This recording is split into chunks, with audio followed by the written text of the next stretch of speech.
చేసుకునే దిక్కు దివానం లేని ఈ ప్రభుత్వం ఉన్నది కనుక ఈ ప్రభుత్వానికి గట్టిగా బుద్ధి చెప్పాల్సిన అవసరం ఉన్నది అని చెప్పి నేను మీ అందరికీ తెలియజేసుకుంటూ మనందరం కూడా ఈ ధర్నా కాంగ్రెస్ పార్టీకి కనువిప్పు కలిగించే విధంగా ఉండాలి.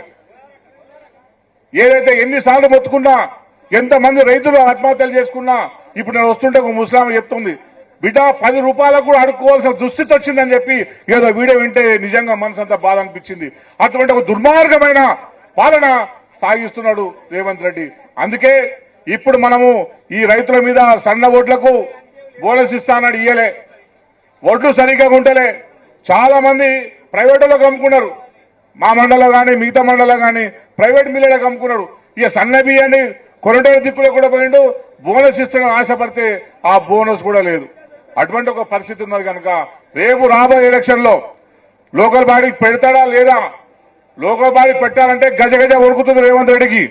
కానీ లోకల్ బాడీ కనుక పెడితే రేవంత్ రెడ్డికి కాంగ్రెస్ పార్టీకి కనువిప్పు కలిగే ఓటు వేయాలని చెప్పి ప్రచారాన్ని మనం ముందు తీసుకుపోవాలని చెప్పి నేను మీ అందరికీ ఈ సందర్భంగా మనవి చేసుకుంటున్నాను.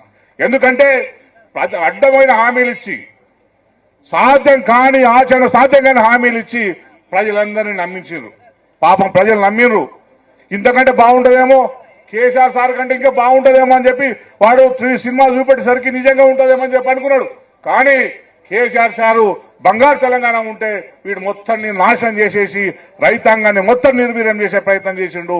కేసీఆర్ గారి మీద వ్యక్తిగతంగా ద్వేషాన్ని పెంచుకొని తెలంగాణ మొత్తాన్ని ఎండబెట్టే ప్రయత్నం చేస్తుండు, కాళేశ్వరం మొత్తాన్ని కూడా పండబెట్టే ప్రయత్నం చేస్తుండ అనే విషయాన్ని కూడా మనం గ్రామానికి ప్రతి రైతుకు తీసుకుపోవాల్సిన అవసరం ఉన్నది అని చెప్పి కూడా నేను మీ అందరికీ ఈ సందర్భంగా తెలియజేసుకుంటున్నాను. మా అందరూ కూడా చాలా మంది ప్రజలు నిరాశలో ఉన్నారు. ఈ ప్రభుత్వం ఎప్పుడు పడిపోతుందా, ఈ ప్రభుత్వం ఇప్పుడు ఎలక్షన్లు వస్తే మీ ప్రభుత్వానికి వ్యతిరేకంగా ఓటేయాలని ప్రతి ఒక్కరు కూడా వెయిట్ చేస్తున్నారు. అవునా కాదా? అవునా కాదా? గట్టిగా చెప్పాలి. ఇప్పటికిప్పుడు ఓట్లు వస్తే కనుక ఈ ప్రభుత్వానికి రేవంత్ రెడ్డికి వ్యతిరేకంగా ఓటేసి మా నిరసన తెలిపాలని ప్రజలందరూ కూడా ఉత్సాహంతో ఉన్నారు, కసితో ఉన్నారు.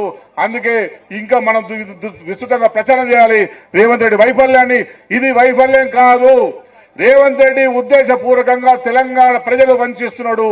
తెలంగాణ ప్రజల పట్ల నయవంచకుడిగా తయారయ్యాడు రేవంత్ రెడ్డి, రైతుల పట్ల నయవంచకుడు తయారయ్యాడు రేవంత్ రెడ్డి. రైతు ప్రాజెక్టులను అమ్ముతున్నాడు, రైతు జీవితాలు లేకుండా చేసుకున్నాడు. మొత్తం రాష్ట్రంలో ఆర్థిక ప్రగతి మొత్తాన్ని నాశనం చేసి మొత్తం భారతదేశంలో ఒకప్పుడు ఎంత మనం రైస్ పండిస్తుంటే కలకత్తా ఫస్ట్ ఉండేది.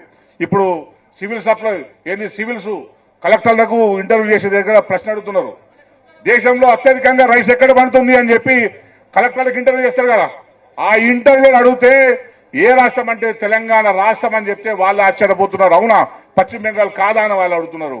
అటువంటి ఒక అద్భుతంగా రాష్ట్రాన్ని తీర్చిదిద్దిన పరిస్థితి కేసీఆర్ గారు ఉన్నది కనుక మళ్ళీ కేసీఆర్ గారి నాయకత్వంలోనే రైతుకు పునర్వైభవం వస్తుంది, రైతుకు మళ్ళీ నవ్వు వస్తుంది. కనుక మనందరం కూడా బీఆర్ఎస్ పార్టీగా ఇంకా ప్రజల్ని మోటివేట్ చేయాల్సిన అవసరం ఉన్నది, ఇంకా మన కార్యకర్తలు మోటివేట్ చేయాల్సిన అవసరం ఉన్నది.